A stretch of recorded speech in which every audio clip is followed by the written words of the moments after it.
옆 사람은 인사 한번 하도록 하겠습니다. 인사하겠습니다. 항상 설교에 맞춰서 인사 말씀을 정하다 보니까 어떨 때는 설교보다 인사 말을 정하는 게 더 어려울 때가 있습니다. 인사하겠습니다. 나를 떠나지 마시기 바랍니다. 인사하겠습니다. 옆 사람 나를 떠나지 마시기 바랍니다.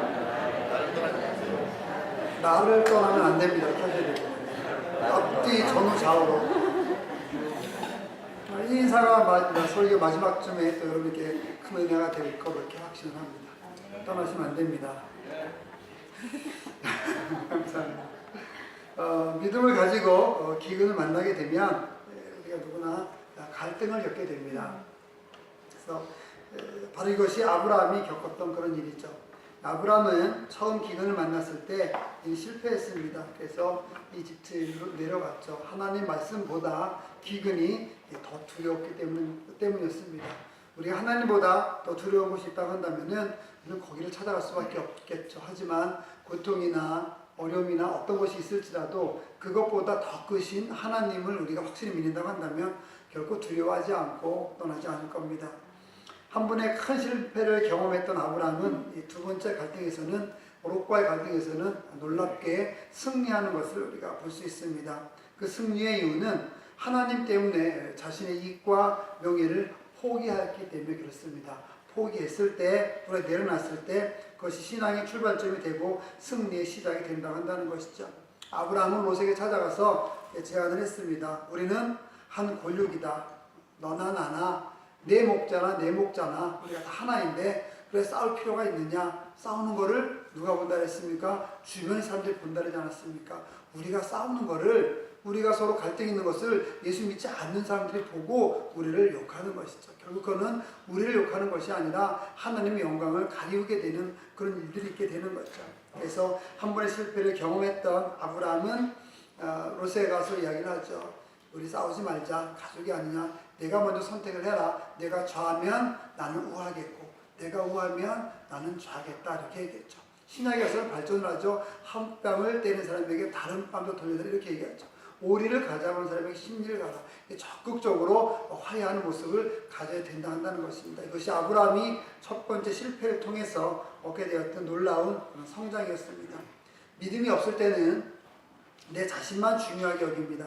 누구나 그렇습니다. 항상 모든 것을 자기 중심으로 생각하면서 일을 전개해 나가는 것을 볼 수가 있죠. 그래서 세상의 중심이, 세계의 중심이 항상 내가 되는 겁니다. 그러나 믿음이 생기게 되면 나보다 하나님이 더 중요하게 되어 있습니다.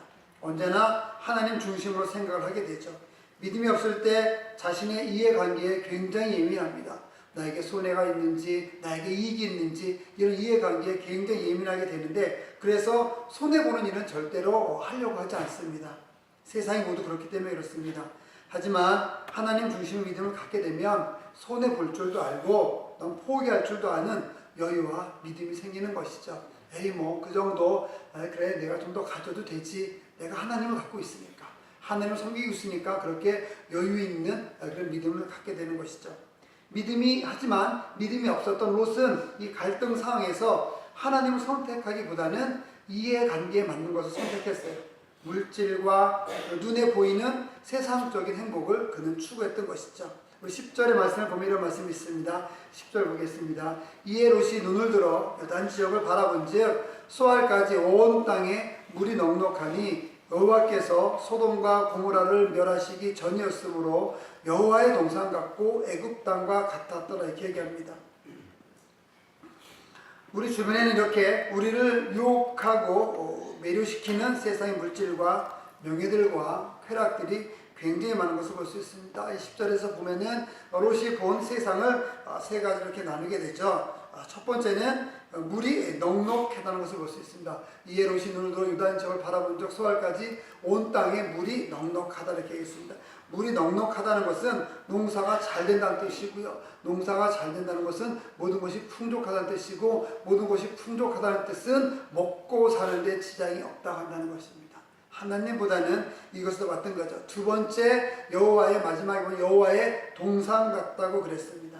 에덴 동산을 생각하길 만큼 아마 완벽한 조건과 환경을 갖춘 지역이 바로 롯이 보았던 그런 지역이었던 것 같습니다.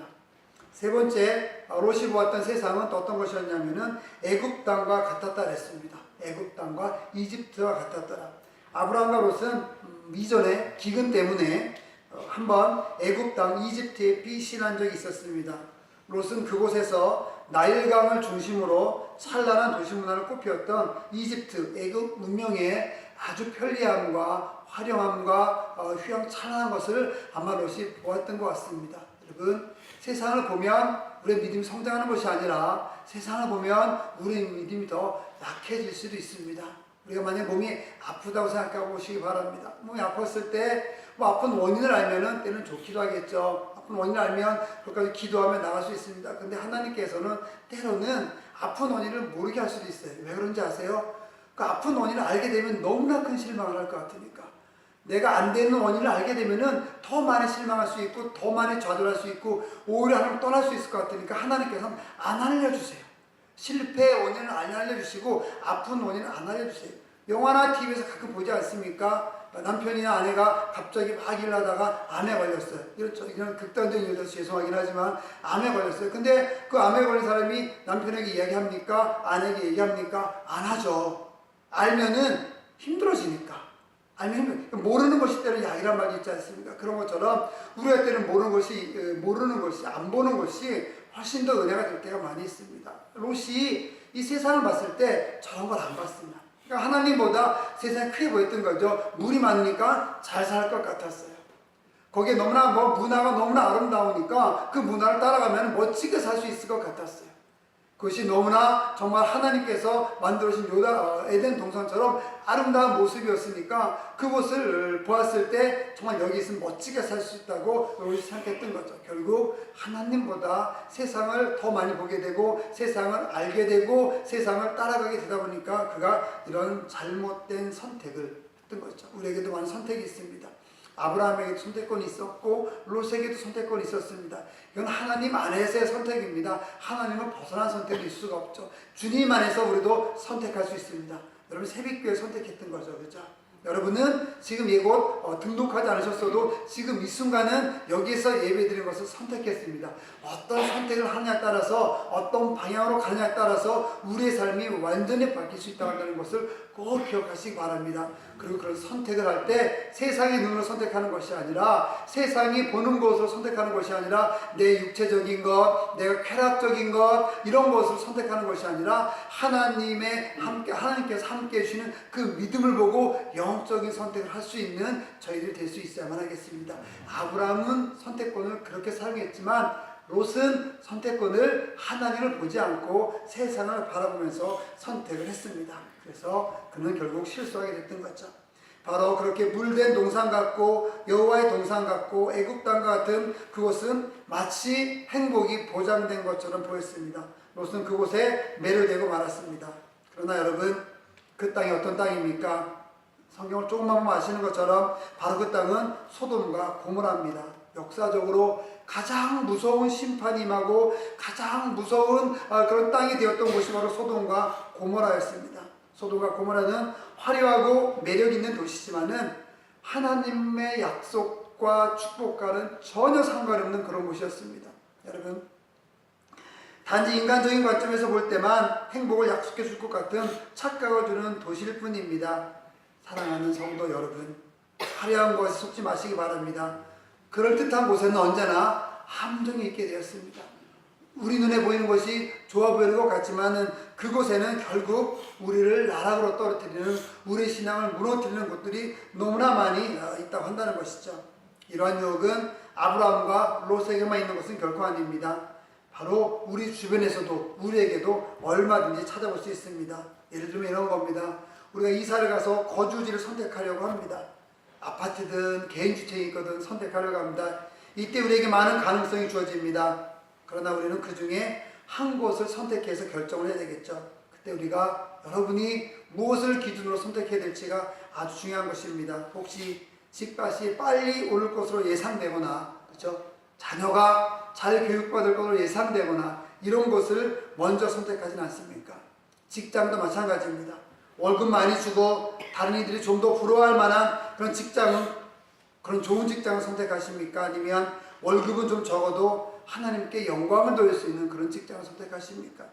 결혼도 마찬가지겠죠. 배우자 선택할 때 학벌이 좋고 가문이 좋고 사돈이 좋고 능력이 있는 그런 사람과 또 능력이 있는 사돈과 결혼을 맺으면은 마치 자녀들이 행복해질 수 있을 것 같고 자신이 행복해질 수 있을 것 같고 그렇게 기준을 가지고 선택을 하는 것은 아닌지 우리가 생각해 봐야만 합니다. 만약 그렇다고 한다면 우리가 롯과 별반 다름이 없다는 것을 우리가 어렵지 않게 찾을 수가 있습니다. 많은 선택권이 있지만 그 선택권을 어떻게 사용하냐에 따라서 우리의 삶이 주님께서 원하는 삶이 되고 어떤 그렇지 않은 삶이 될 수도 있습니다. 11절을 보겠습니다. 11절에 그러므로 롯이 요단 온 지역을 택하고 동으로 옮기니 그들이 서로 떠난지라 이렇게 얘기합니다. 결국 롯은 하나님을 택하지 못하고 세상을 택하였습니다. 사람의 눈에 보기 좋은 아주 행복의 조건들을 찾아 따라갔던 것이죠. 선택에는 반드시 책임이 따르게 되어 있습니다. 잘못된 선택은 비록 10년 아니면 20년 그 후일지라도 반드시 대가를 치른다는 것을 기억하시기 바랍니다. 그렇지만 롯은 그렇게 그 모든 것을 앞으로의 일을 미처 생각하지 못했습니다. 결국 나중에 그는 잘못된 선택을 한 대가를 혹독하게 치르는 것을 성경을 통해서 우리가 볼 수 있습니다. 마치 부모가 아무리 이야기해도 알아듣지 못하는 사춘기 아이처럼 아무리 이야기해도 믿음이 없는 사람들은 알아듣지 못하는 것을 우리가 어렵지 않게 종종 보게 되는 것을 알 수가 있습니다. 롯의 비극은 아브라함을 떠나는 데서 시작합니다. 우리가 처음에 인사를 드렸죠. 여러분, 우리 스스로 믿음이 있는 사람을 떠나면 안 되는 것입니다. 롯은 아브라함을 떠나면서 세상을 택했습니다. 왜 아브라함을 떠나는 것이 비극이겠습니까? 아브라함은 복된 사람이었기 때문에 그렇습니다. 가난하지만 가진 것이 없지만 그 사람은 축복의 사람이었습니다. 여러분, 여러분의 축복의 사람이 되시길 바랍니다. 그래서 여러분, 옆에 있는 사람이 여러분을 떠나지 않고 여러분과 함께 있게 만들어서 여러분도 복받고 그 사람도 복받게 만드는 그런 길을 갈 수 있는 여러분들 되시기를 주님의 이름으로 축원을 드립니다. 그래서 아까 인사한 것처럼 나를 떠나서는 안 되는 겁니다. 여러분, 떠나지 마시기 바랍니다. 기도의 사람, 믿음의 사람들을 만나면 평생 후회가 없을 것입니다. 하지만 대부분의 사람들은 친구를 잘못 사귀어서 후회하는 그런 모습들을 어렵지 않게 볼 수가 있습니다. 여러분은 복된 사람, 복 있는 사람, 기도하는 사람, 찬양하는 사람, 말씀 보는 사람을 떠나지 않고 여러분 스스로가 그런 사람이 되어서 다른 사람들을 여러분 주위에 둘 수 있는 그런 믿음의 길을 갈 수 있기를 주님의 이름으로 축원을 드립니다. 12절을 보겠습니다. 12절은 아브라함은 가나안 땅에 거주하였고 롯은 그 지역의 도시들에 머무르며 그 장막을 옮겨 소돔까지 이르렀더라 얘기합니다.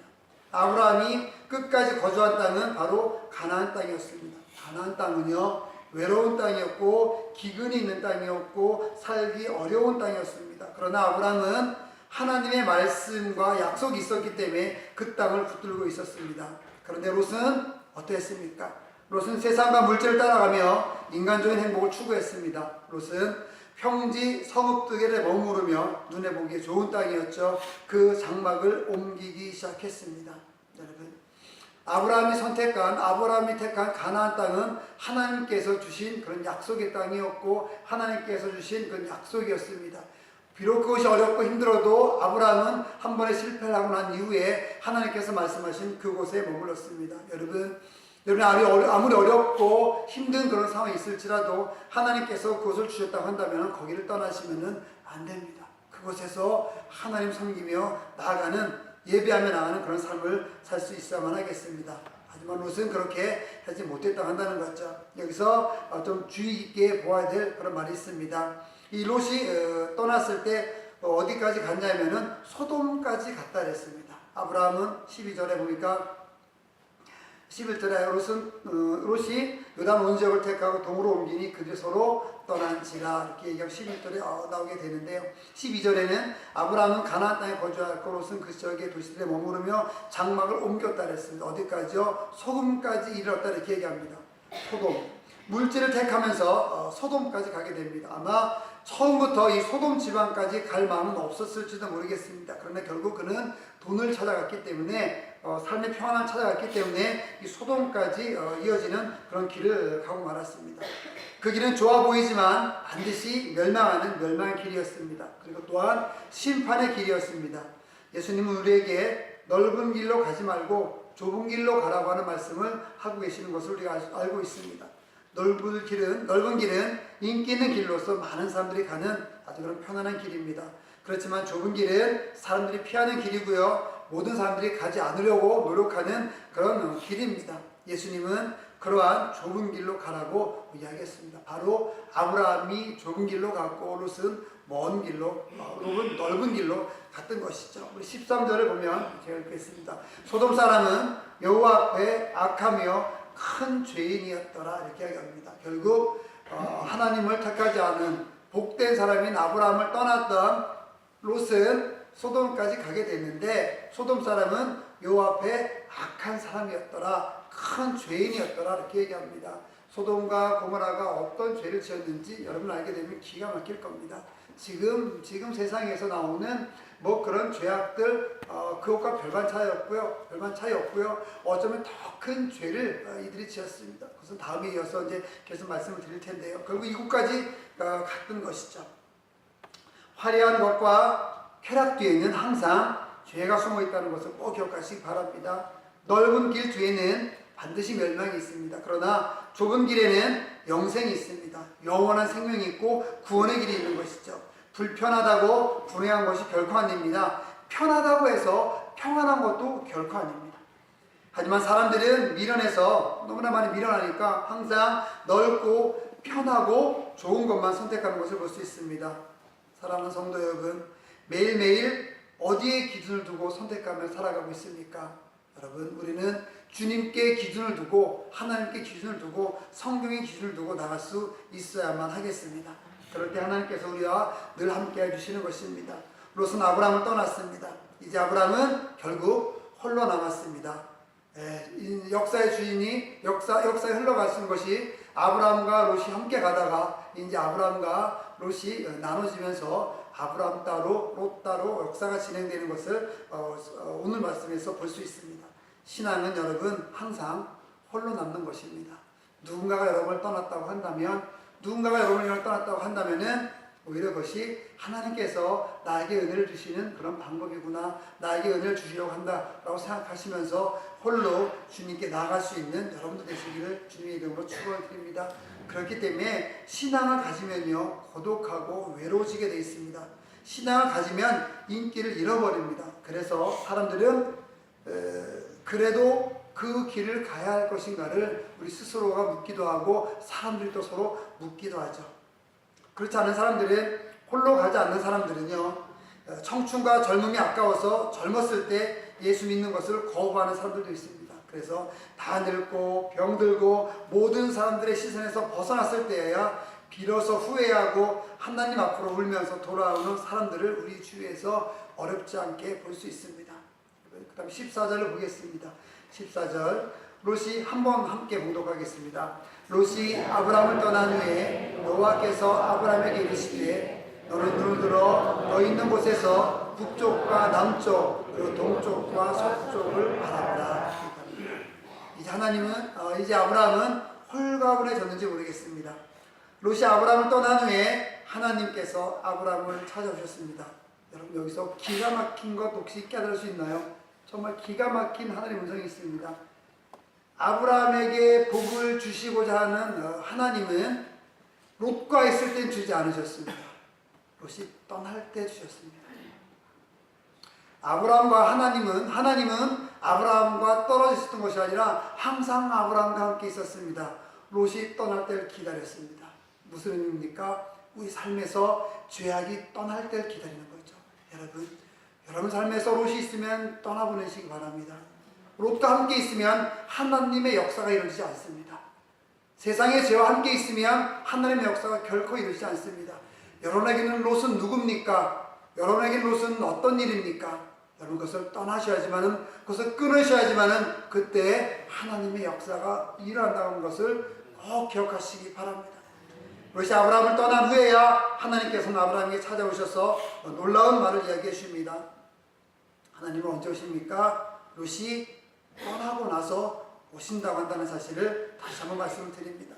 아브라함은 롯과 갈등이 있을 때 손해를 볼 건지 손해 보지 않을 것인지를 가지고 많은 고민을 했을 것입니다. 하지만 결국 아브라함은 하나님을 생각하면서 포기하는 것을 선택했고 손해보는 것을 선택하였습니다. 그 결과 롯이 떠났습니다. 롯이 떠난 후에 하나님께서 찾아오셨다는 사실을 자세히 보면은 하나님은 이미 아브라함과 함께 계셨다는 것을 알 수가 있습니다. 하나님께서는 이미 기다리고 계셨던 것이죠. 하나님께서는 시계를 보고 계셨던 것입니다. 우리의 시계가 아니라 하나님의 시계를 보고 계셨던 것이죠. 여러분이 롯을 떠나게 되면, 여러분 롯을 버리게 되면 그때 하나님께서 여러분에게 놀라운 은혜를 주시다 한다는 것을 기억하며 나가시길 바랍니다. 하나님의 기다림이, 하나님께서 함께 해주심이 하나님이 계시지 않는다고 하는 부재를 의미하지는 결코 않습니다. 하나님이 계시지 않기 때문에 응답이 없는 것도 결코 아닙니다. 우리가 기근을 만나고 갈등하고 고민할 때 하나님은 바로 그곳에 계시다고 한다는 것을, 여러분과 함께 계시다고 한다는 것을 꼭 기억하시기 바랍니다. 그리고 당신의 하나님 스스로께서 당신의 모습을 나타내셔야 할 때를 기다리고 계십니다. 이것이 하나님의 기다림인 것입니다. 하나님은 우리와 함께 계십니다. 여러분과 함께 계십니다. 하나님이 함께 계시면 언제나 우리와 함께 계시면서 우리의 눈물을 보시고 계시고 우리의 한숨을 보고 계시고 우리가 기도하는 것을 보고 계시고요. 우리 기도 또한 들으시고 계십니다. 우리의 믿음이 성숙할 때까지 기다리고 계시는 것을 볼 수 있습니다. 롯은 아브라함에 있는 것이 아니라고 분명히 말씀드렸습니다. 여러분 삶에 있는 롯이 무엇인지 그것을 찾아내시고 그것과 결별할 수 있는 여러분들 되시기를, 용기를 갖는 여러분들 되시기를 주님의 이름으로 축원을 드립니다. 믿음은 기근을 만나고 갈등을 겪는다고 말씀을 드렸습니다.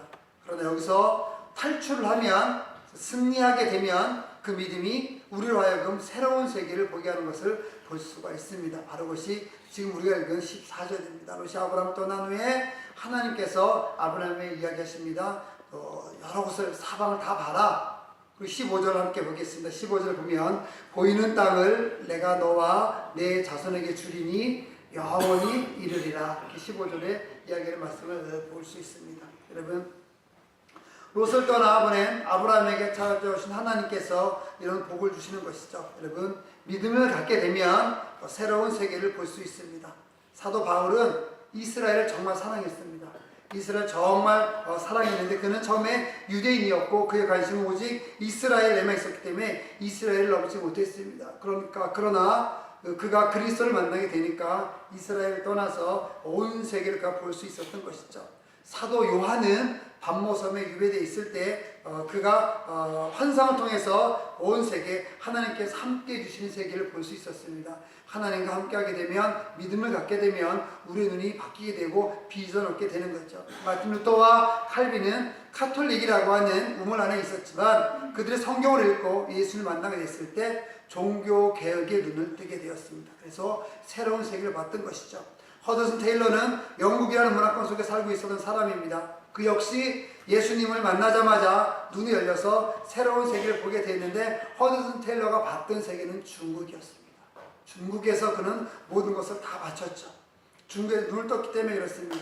많은 사람들에게 존경을 받았던 사람이 있습니다. 정말 유망한 영국 청년이 있었는데 C.T. 스터드라고 하는 선교사가 있었습니다. 그는 좋은 가문에서 태어났고 케임브리지 7인이라고 하는 아주 유명한 그런 사람 중에 한 사람이었습니다. 당시 유명한 또한 크리켓 선수로도 명성이 있었습니다. 그는 성공이 보장된 청년이었습니다. 그런데 그 청년의 마음속에 예수님이 들어가고 믿음이 생기면서 눈이 떠졌습니다. 시야가 달라졌습니다. 그래서 허드슨 테일러와 함께 중국에 갔다가 더 시야가 넓어져서 그는 최초의 아프리카 선교사가 됩니다. 주님을 만나면 이렇게 변하게 되죠. 그리고 그곳에서 뼈를 묻게 됩니다. 윌리엄 캐리 역시 훌륭한 사람이었습니다. 하나님께서 보여주신 인도라는 큰 땅을 보게 됐을 때 그는 그의 모든 인생을 인도의 선교사로 헌신하게 되었죠. 여러분, 예수님을 믿고 나서 어떤 세계를 봅니까? 아브라함은 믿음이 성장하고 나서 세상의 눈이 아니라 하나님께서 함께 주신 영적인 눈으로 가나안 땅을 바라봤습니다. 여러분, 믿음으로 어떤 세계를 보고 계십니까? 믿음은 새로운 세계를 보게 하고요, 내 이성과 내 경험과 내 상식을 뛰어넘어서 하나님의 약속의 세계, 놀라운 은총의 세계까지 들어가게 만드는 놀라운 능력이 있습니다. 바로 그것이 믿음인 것이죠. 여러분, 믿음을 갖고 나가시기 바랍니다. 주님께서 주시는, 하나님께서 주시는 믿음을 가지고 여러분 새로운 세계를 보고 나가시기 바랍니다. 재미있는 예로 이런 것을 예를 들 수 있지 않겠습니까? 남녀가 좋아합니다. 남자가 좋아하는데 그 남자가 여자를 많이 좋아합니다. 근데 안 보면은 내 것이 안 되는 거죠. 내 것이라는 표현도 죄송합니다. 좋아하는 여자를 계속 보게 되면 언젠가 같이 살게 되는 거죠. 좋아하는 남자를 계속 보면서 기도하게 되면은 그 남자가 어느 날 내 남편이 되는 거 아니겠습니까? 그리고 계속 보게 되고 기도하게 되고 믿음 갖고 나아가게 되면은 언젠가 그 비전은 여러분 것이 되고 언젠가 그 비전은 내 것이 되고 그것이 꿈틀거려서 잉태하게 되고 그것이 출산하게 되어서 놀라운 비전으로 하나님의 꿈을 이루며 나갈 수 있게 된다는 것입니다. 주님을 바라봐야만 합니다. 아브라함은 주님을 바라보고 하나님을 바라봤기 때문에 그의 믿음이 성장해서 새로운 세계가 보였다고 한다는 것이죠. 그 새로운 세계 보이기 직전에 어떤 일이 있었습니까? 롯을 떠나곤 했습니다. 롯은 세상을 바라보는 것의 대표라고 생각하시기 바랍니다. 여러분이 세상을 버리면, 여러분이 세상에서 믿는 것을 버리고 나가게 되면, 그것을 끊으면 그때 믿음이 시작하게 되고, 그 믿음이 여러분이 새로운 세계를 보게 되는 놀라운 길로 인도하게 되고, 새로운 세계를 보게 되면 여러분의 의지와 상관없이 여러분 주님을 위해서 죽을 수 있을 겁니다. 여러분의 의지와 상관없이 여러분 하나님께 헌신하게 될 것입니다. 그런 헌신으로 나가는, 그런 믿음으로 나가는 우리 모든 성도님들 되시기를, 여러분들 되시기를 주님의 이름으로 축원을 드립니다. 16절 한번 보겠습니다. 16절에 내가 내 자손이 땅의 티끌 같게 하리니 사람의 땅의 티끌을 능히 셀 수 있을진데 내 자손도 세리라. 17절 이어서 봅니다. 너는 일어나 그 땅을 종과 병으로 두루 다녀보라. 내가 그것을 너에게 주리라. 18절 이 아브라함이 장막을 옮겨 헤브론에 있는 마므레 상수의 숲에 이르러 거주하며 거기서 여호와를 위하여 제단을 쌓았더라. 주님께서 비전을 주시니까 그것을 믿고 나가고, 지금 내 눈에 보이지 않지만 지금 내 눈에는 허벌판이고 기근이 있었던 땅이고, 기근이 변한 게 아니었어요. 이집트에 갔다가 다시 왔다고 해서 가나안 땅이 살기 좋은 땅이 됐던 건 아닙니다. 똑같이 기근이 있었고, 똑같이 척박한 땅이었고, 똑같이 일을 해야 됐었고, 똑같이 정말 죽을 만큼 고생을 해야지만 먹을 것은 그런 땅이었어요. 그 땅은 변함이 없는데 믿음을 갖고 나가니까, 죄악을 버리고 세상의 생각을 버리고 나가게 되니까 그 땅이 축복의 땅으로 보이게 되는 거예요. 세상은 변하지 않았는데 내가 믿음을 갖고 보니까는 그 세상이 너무나 아름다운 곳이 되는 거죠. 바로 그곳에서 아브라함이 할 수 있었던 것이 있습니다. 바로 무엇이었냐면은 제단을 쌓았다고 한다는 것이죠. 아브라함은 실수했습니다. 하나님 말씀을 떠나서 가나안에 있지 않고 이집트로 가는 잘못도 저질렀습니다. 그곳에서 자기 아내를 아내라고 말하지 못하고 죽을까봐 누이라고 얘기하는 치사한 거짓말도 했습니다. 하지만 그의 삶에 거짓말도 하고 하나님 떠나기도 했지만 그가 잃지 않았던 것은 예배하는 거였어요. 여러분 졸더라도 교회 와서 주시기 바랍니다.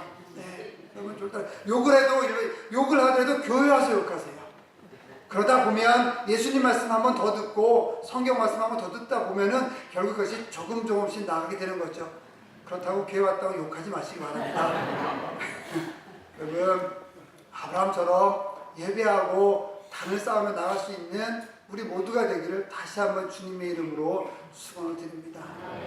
마무리하면서 옆 사람과 다시 한번 인사하겠습니다. 아까 인사랑 좀 많이 달라질 텐데요. 좀 자신감이 없을 수도 있습니다. 옆 사람 얼굴을 보면서, 옆 사람 눈을 보면서 나 사랑하나 사랑하지 않나, 눈을 보면 안다고 하는데 눈을 보면서 나를 떠나면 결코 안 됩니다. 이렇게 해서 시작.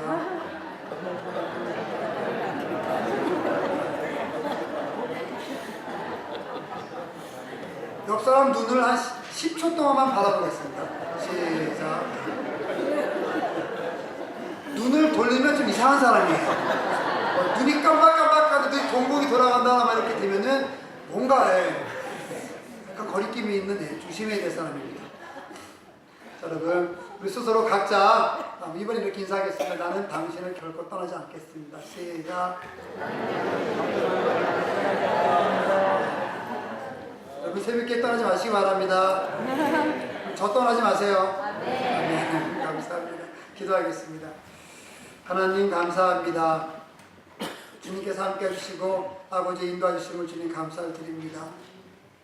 하나님을 선택했던 아브라함처럼 저희도 하나님을 선택하는 삶을 살 수 있게 하여 주시옵소서. 세상이 아무리 좋아 보여도, 세상이 아무리 멋져 보여도 하나님 저희 세상을 선택하지 않고 오직 주님을 선택하며 평생 살 수 있게 해주시고 우리가 부족하고 연약하지만 주님께서 보내신 그곳에서 아버지 기도하며 나갈 수 있도록 함께하여 주시옵소서. 우리가 아브라함처럼 제단을 쌓게 하여 주시옵소서. 예배하게 하여 주시옵소서. 예수님의 이름으로 기도드립니다.